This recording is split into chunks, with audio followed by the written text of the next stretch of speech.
Welcome to this build log of the Dynam T-28 Trojan. Rather than starting with the box, this time I thought I'd start with the completed model so that you know what the target was as we work through the video together. The T-28 is a very popular model right now. Several manufacturers have foam models like this Dynam, and I've also seen built-up models and models with fiberglass fuselages, all very, very nice. So if you're looking for a T-28, there's no excuse. You can find one with the size and the construction that you're interested in. The actual T-28 was first built in 1949, sold to what was then the new United States Air Force as a trainer to replace the aging T-6. It had a 40-foot wingspan, was 33 feet long, and just a hair under 13 feet high, so it was a pretty big airplane. The Air Force model had an 800 horsepower radial, and after a couple of years of successful flying, the Navy decided that it too could use the T-28 to replace its SNJs. The Navy slapped a 1250 horsepower radial on it, called it the T-28B. The Navy flew the T-28 until 1985, which is why we often think of the T-28 as a Navy airplane, even though it was first put into service with the Air Force.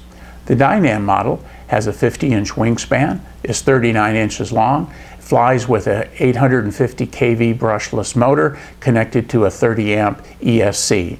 It's shown to fly at 47.6 ounces. Of course, that'll vary with the battery that you put in it, and it calls for a 2200 3-cell LiPo. Let's get started with the assembly.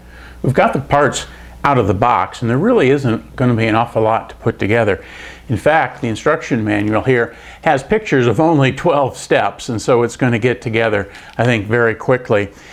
The model came out of the box in pretty good shape. I've got a couple little dents on the top of one of the wings. I'm hoping to be able to have those reinflate with a little hot air or some hot water running across them. One of the other things that you may notice that I've done already is I got rid of these little Jack and Jill pilots that come with the model, and I have a couple of Williams Brothers jet pilots in here. Now these are 1/8 scale jet pilots. Let me take the canopy off here. I think it'll come off. And I've got those guys painted with white helmets and blue flight suits, which I recall Navy training pilots wearing back in the day.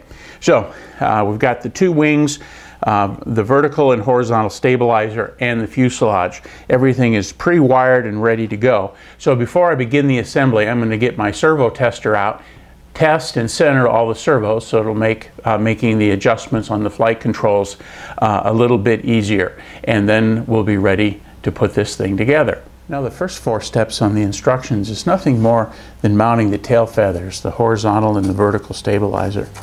It mounts just in the slot very easily. The rudder and the rest of the vertical stabilizer slides right in.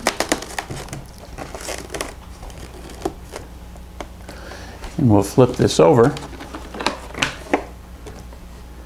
and those pieces mount with a pair of 20mm long screws that are pretty fine, so you'll need some precision, so you'll need a precision screwdriver set for that. So we'll get those in there,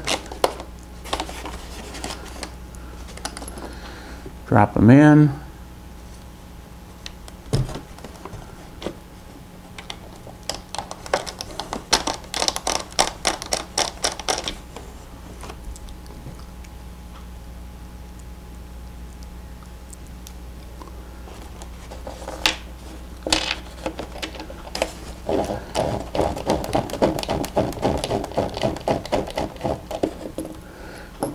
and screw them down.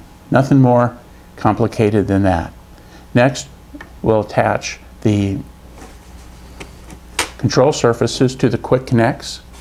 And again, in this case, on the rudder, this side, there's a quick connect right there, so we'll back that screw off. Place the control rod in it, center the rudder, and put it down tight. So here on the elevator side, we're going to do the same thing.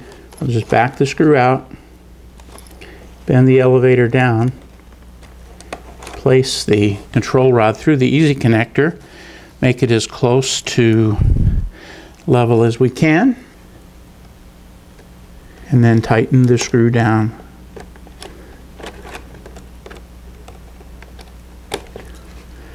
To hold it in place. Now with all of these easy connectors, both the rudder, the elevator, and later on the wings, I'm not going to put any CA or thread locker on them right at this time. I want to get them as close to being level as I can. When I get the motor or the radio installed, I'll get those all trimmed up. And then after my first flight and I have it all trimmed up, then I'll go back, make the adjustments so I can get my radio as trimmed as neutral as possible, and then I'll put a drop of thread locker to make sure that those easy connectors stay tight. You certainly wouldn't want to lose control of an important control surface like the elevator because the screw backed out a little bit. So that's the first 4 steps, nothing to it.